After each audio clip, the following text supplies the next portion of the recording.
Good afternoon. Good afternoon. Thank you so much. Thank you so much. I think I'll start by very humbly disowning one description that I saw in the agenda sheets which said motivational speaker. I'm quite far from that. I am an humble entrepreneur whose profession has been that of teaching for the last 18 years. And people who choose to get motivated, they become motivated on their own. Speak at one much about it. But I think as I was speaking to back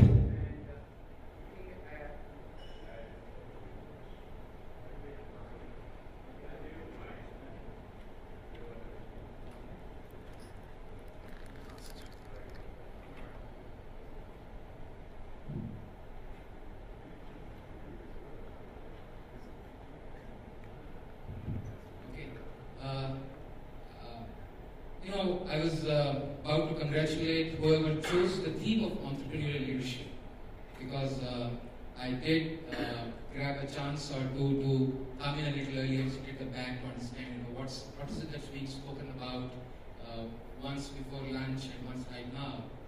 And I thought that the choice of the theme entrepreneurial leadership was I think none of us can escape that, given the way the world is changing all around us. I think it's a brilliant theme, but I'm going to speak very little, and I know that we've had a very serious series of sessions, and we must all be feeling almost drained out. So let's have a little bit of fun. Is that possible? Yes or no? Okay, I'll speak very little, and I'm going to start. A good teacher. What is the hallmark of a good teacher? Any thoughts? Hallmark of a great teacher? Bad student he would have been normally. The secret of a good teacher is a bad student, but anything else? Hallmark of a good teacher, anything that comes to your mind. Okay, one he would engage well with the students. What is? Simplify the subject. Yeah, brilliant. Yeah. How can you make thermodynamics look very easy? Okay. Make learning fun. Okay, able to fire your enthusiasm for knowledge. Make the student teach. Brilliant. Yeah. Okay. Friend to the student. So he doesn't talk down. He engages at a level of almost feeling that we two are on the same plane. Okay. What else? Make him better than himself. Yeah, absolutely. Arjuna was greater than Dronacharya. Okay. I'm looking for something specific. Who loves teaching? Of course. Yeah. Okay, making students learning to learn. So it's not about teaching in itself, but the skill of learning. He imparts the skill of learning. Okay.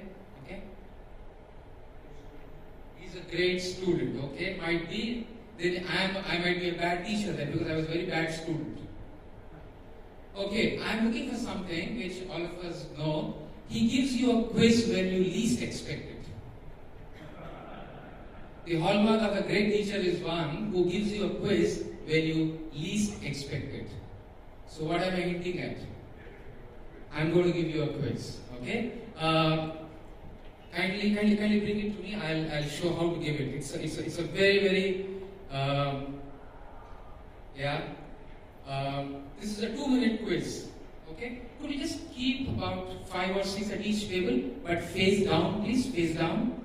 Keep it face down. Okay? I have a secret quiz. If you crack this quiz, you're already an entrepreneurial leader. You don't have to learn anything more.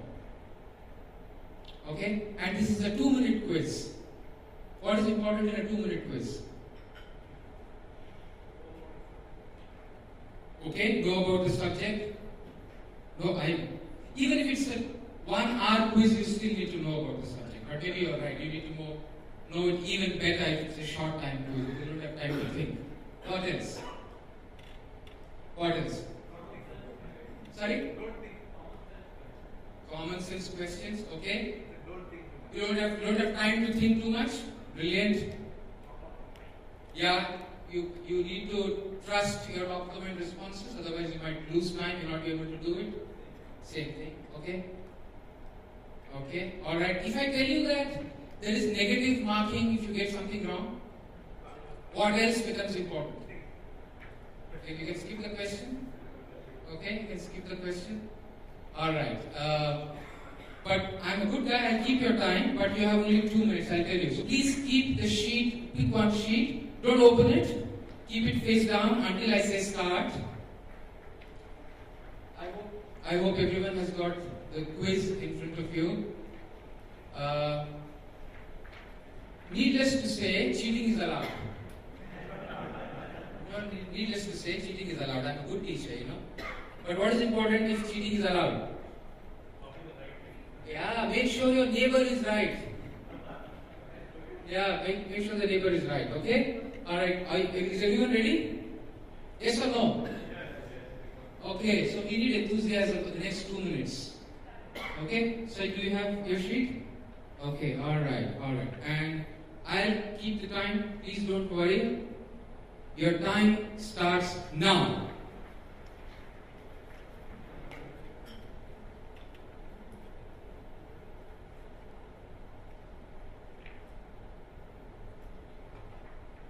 Excellent. It's a good start.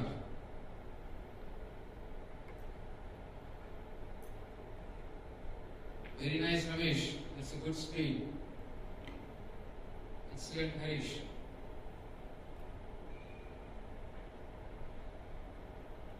"20 seconds over.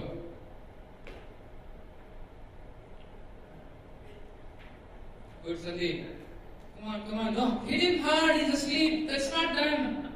You have to be, give a tight slap. Like that. Yes. Yeah. 1 minute over.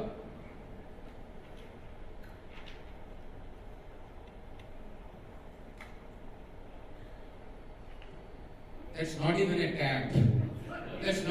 tap. You give him a hard one. Is he your customer or a boss? Yeah, lift your hands right. Do it with conviction. Come on, hurry up, don't hesitate. Yep, come. What are you waiting for? Come on. Brilliant, excellent. 20 seconds left. Good, very good. He's saying something. So, Prakash is saying something. Prakash is finished already. Please. 15 seconds left.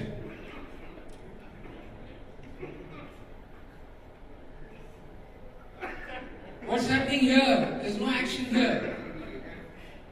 Louder please. Yeah.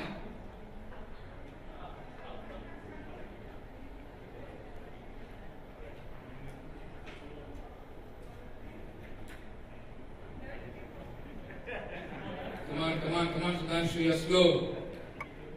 Okay, 5 seconds left. 4, louder, A, B, C, D, E, F, G, जोर से. 4, 3, 2, 1. Thank you very much.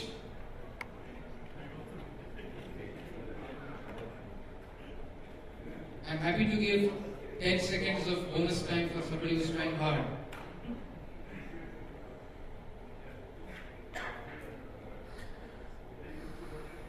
Okay, done? Done? Okay. How many did you finish? All of them? All of them, brilliant. Oh, really? What's your name? Sorry? Purushottam is saying something very funny. I don't believe him. But let's see.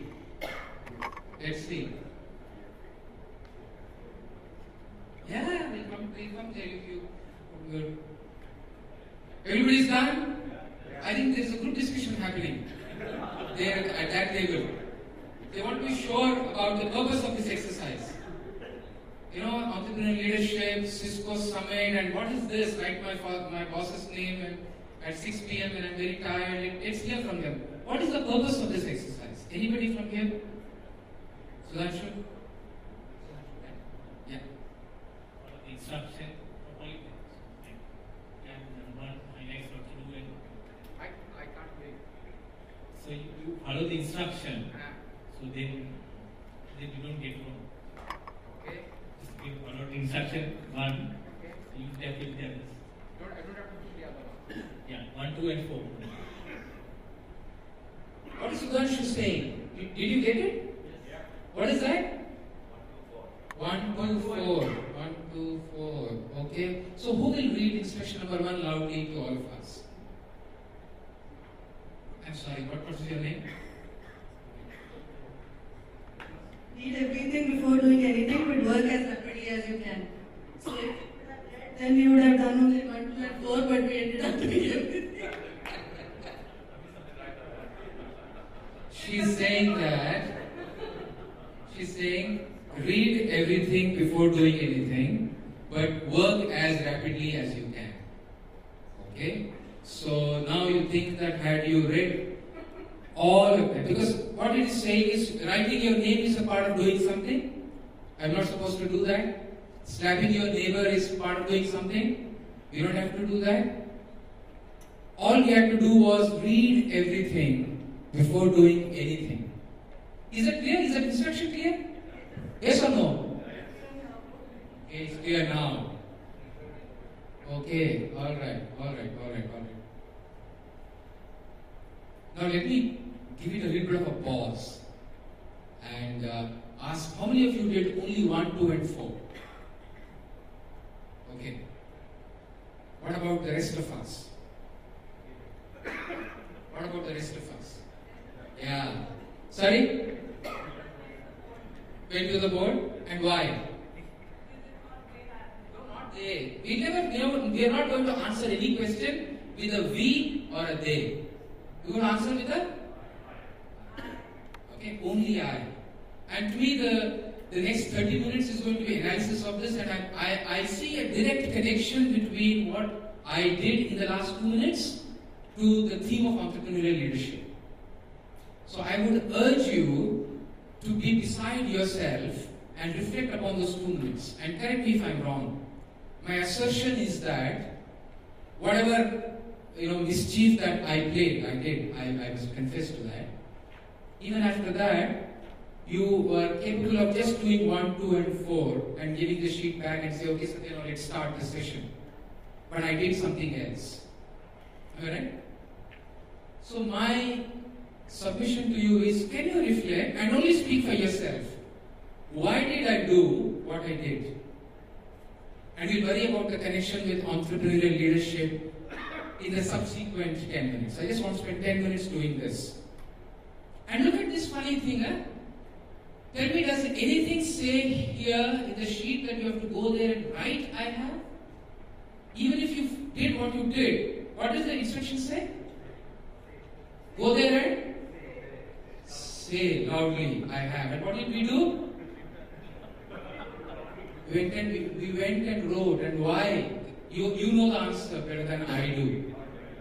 Yeah, herd mentality. Yeah. Do you know in psychology there is a concept called neuro-linguistic programming? Yeah, maybe if we get time we'll cover that. But for now, one reason why I did it. I'm searching for 4 or 5 answers on why did I do 1 to 20 when I had to do only 1, 2, and 4? Anyone? No we, only I. No we. I'm so sorry if I'm a hard teacher. Difficult to accept that. But still I will say. I am conditioned to do and behave like this.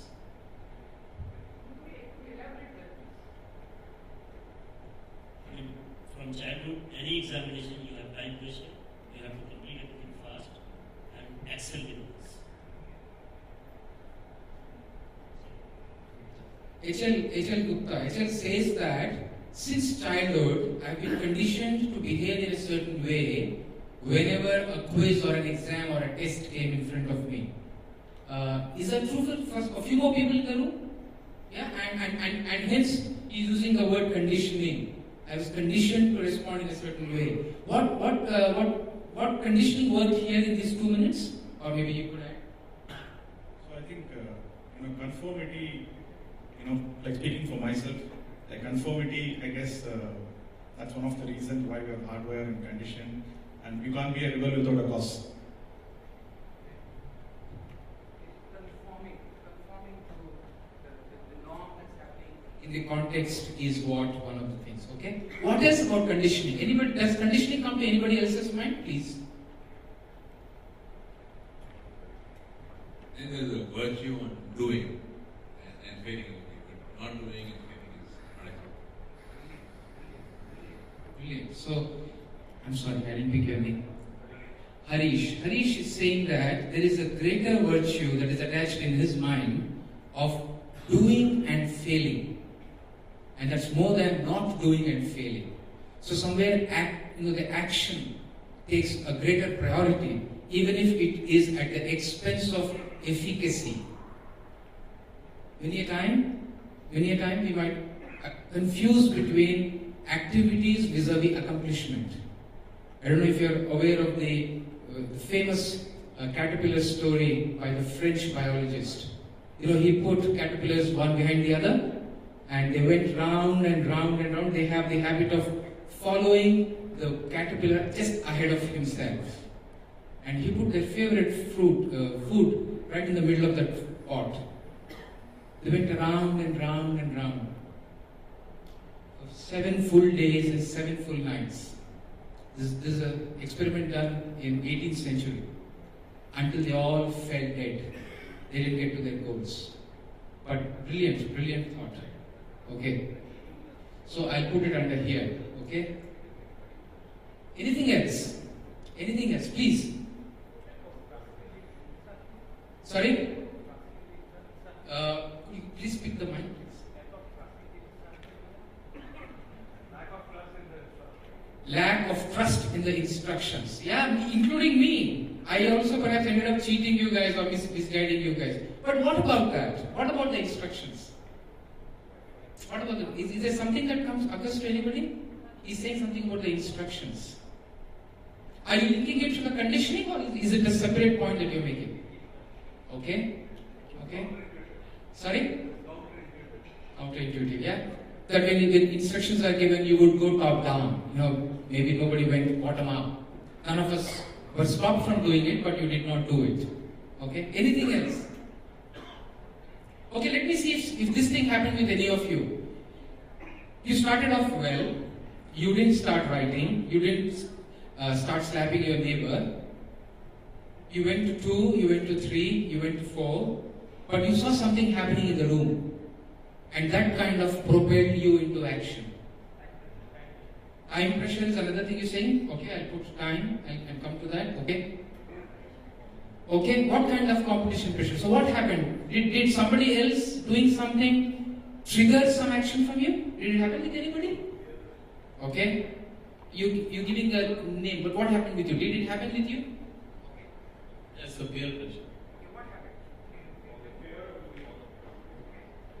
It's not fear of losing, but you tend to focus on action. I think you covered that in the first one. But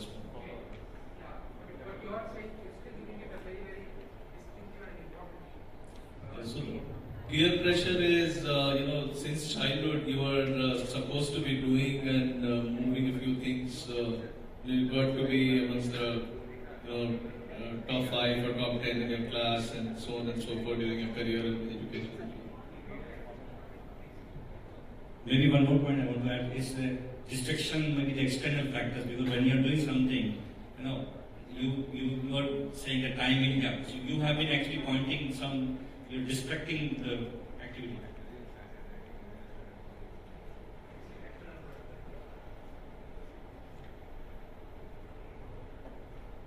Just pause and go over each of these in half a minute each. Some of us also felt the pressure of time. 2 minutes, 20 questions, 120 seconds, 26 seconds per question. I can't waste my time. I need to be quick on my feet. It might have happened I hear some of you saying it happened with me.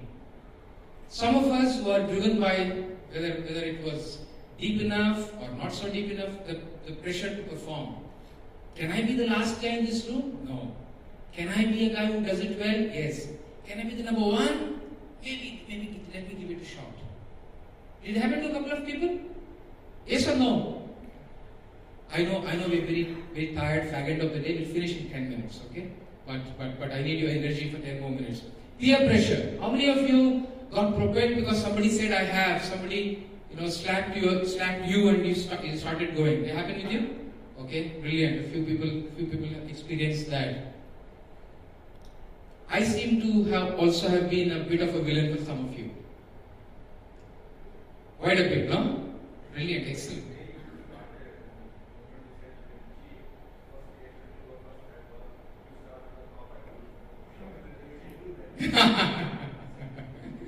Yeah. So, but there's something more that I represented here. And it happens in our professional life, it happens in our business life, all the time. Misguided by whom? Authority, absolutely. When I say I'm a teacher and you are a learner, what do we associate with a teacher? Is an authority figure. Worthy of being trusted. He's going to lead me in the right direction. Okay? While that has its place and it's absolutely valid, we seem to be saying that I would trust you at the expense of trusting my own judgment, my own knowledge, my own awareness. That makes it counter-functional. That makes it counter-effective. Do it make sense? Yes or no? Yeah? So, if you look at each of these need to be addressed by all of us who are leading an organization. And I was hearing the last panel discussion. I think so deep, such paradigm changes are taking place in our business world, we know it. Absolutely transformational. Absolutely transformational. 10 years ago, we wouldn't have thought where YouTube is going to be. Today, we are saying 95% of the traffic is going to be video in 2016. I was sitting and telling myself, oh, I'm running hard as an entrepreneur, but I need to do something more, something else. And all of us are entrepreneurial leaders, whether they are entrepreneurs or not. Do I make sense? Yes or no? Yeah, you're running an organization that's under you, that's looking towards you for direction. The guys, even who are senior to you, are looking towards you for leadership. Leadership doesn't come from hierarchy, doesn't come from position. As an entrepreneur, I can say that there are so many junior guys or younger guys that I kind of call in for a meeting on strategy because I think that these guys are sub 25. They live in a different world. I need to get their ideas. I'm 40 plus. I don't know what's happening in the youth. And my business is all about youth. Our target segment is between 15 and 30, 25, and they're all over and gone. They live in a different world. They look at my mobile phone and they say that you belong to Paleolithic age. They change their mobile phones. We service over 1 million customers.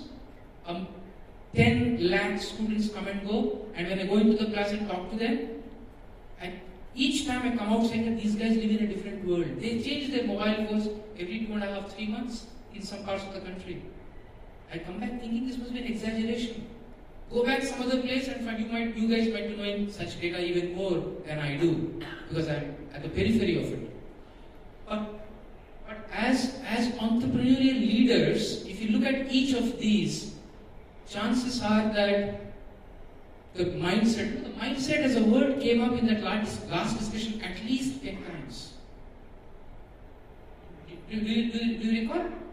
Yeah, mindset, I think when the example of Bangladesh was being given, it spoke about 1/6 the population, so what we need is... So if you look at conditioning of the mind, am I anchored in the future? Am I anchored now, or am I anchored in the past success? I need to be at least here, if not there. That's what entrepreneurial leadership. We're talking about peer pressure. I think every single entrepreneurial success in the history of humanity or organizational success has been to doing stuff which are called counterintuitive, which nobody else is doing. you end up, take a different view and go and execute that. That's how a Microsoft happened, that's how a Google has happened, that's how a YouTube is happening, that's how a Facebook is happening. But we don't know, the next big one is likely to be in the direction that we're not even thinking. Maybe I'll just pause here, pick a few questions. I know there's a tremendous pressure of time. I was advised to see if I could curtail it to 30 minutes instead of 45. But let me just pause, take a few questions before I close my session. Any questions?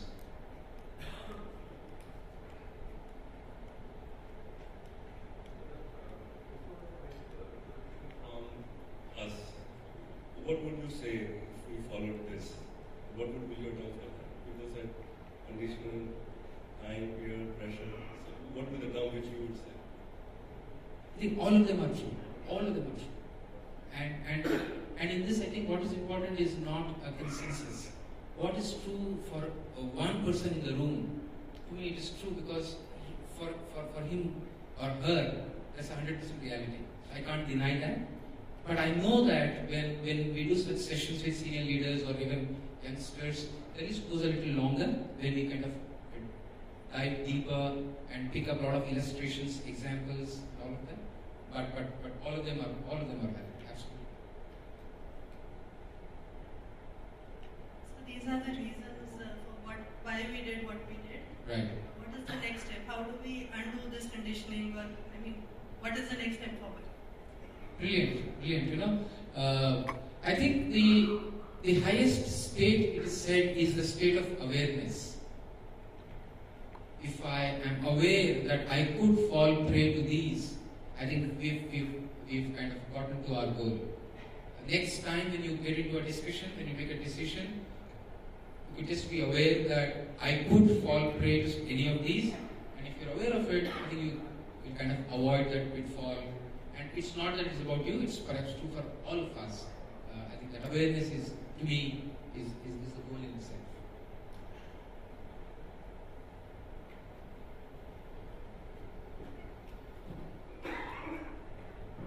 I think since the time was just 2 minutes, we crashed the planning and execution together, right?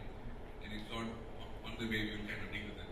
Sure. And I thought that was one of the important aspects of entrepreneurs. We should be able to do it and take the chance, and then if some risk happens on the way, kind of mitigate. So I don't understand what's the learning out of this. I think entrepreneurs should not go do things and then deal with the consequence on the fly. Yeah. You know, if you actually look at it, each of these, if we examine a little closely, were all imagined reasons. If I take time, for example, to read it from top to bottom, it might have taken me 30 seconds. And then doing 1, 2, and 4, another 20 seconds. So 2 minutes was a hell of a lot of time to do this exercise effectively. But we felt that time was an issue. Okay? And the instructions were same to all of us, but there were about 4 or 5 of our friends who did only 1, 2, and 4. So to me, the takeaway is, if you ask me, more of a reflection. And chances are that entrepreneurial leadership is a lot about being aware that I could fall prey to this and avoid that pitfall. There could be some business calls that you may want to take, which are extremely, every single statistical data from the past perhaps is laid against you, and you're saying something else. So how do you take that call? How do you take people along? I think those kinds of things come to my mind when I think of something like conditioning of the mind. Similarly, we could go and have a great discussion around others also. So what is the takeaway? I would say I would leave it to you. But if you have a little bit more conversation, I'll be happy to spend some time outside the hall.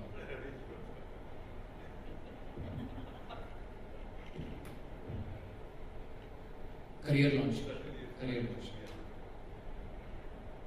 Done? Thank you so much. And I had told them to keep some. Yeah, please. So, can you follow directions? I think was the kind of exercise that we did today, which was good. question to you was that I think all of us sitting here are career professionals, right? From your own experience, what would be those three qualities that a career professional should have if he wants to turn entrepreneur? And what's been your own personal experience? Sure. Your name, sir? Kishore. Sure.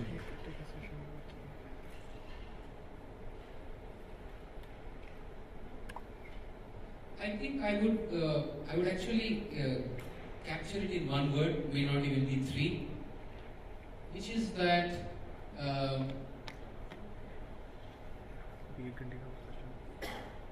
am I a problem solver? If you are a problem solver, you are already an entrepreneur. You might be in an organization, you might be leading a business or leading a service function, or in any case leading a team at this stage of your career, but perhaps you're already an entrepreneur. And I'm dead sure that people who are problem solvers are the most sought after in the organization because they are not slaves to any function, any past experience. They are pretty much here and now, and they would always give you, if any of us, if you recall the last time you picked the phone and called up somebody, you perhaps called up the problem solver. Chances are that any time he was not in an area from where the problem solver should have come. I would just say that. And as an entrepreneur, when I interview somebody, I say keep the degrees aside, keep the qualification, everything aside, and I focus on how can I detect a problem solver in him. He takes a problem, and I know that if he's taken it, I can go home. That's what I do for an entrepreneur, and that is what I think. We've done our management degrees and all of that. Eventually, I realized that I'm a generalist who knows nothing. I know who to call to solve what problem, but I try and get to the heart of the problem. Does that make sense? Please. I'm surprised that you picked the problem solver, because I would, in our organization, try and look for a problem avoider. Most times what I find is that the guys who create the problems are then called to fix the problem, Sure. and then want to be compensated for fixing the problem they created. Sure, absolutely brilliant. Absolutely brilliant. Yeah. I would agree more. Thank you so much.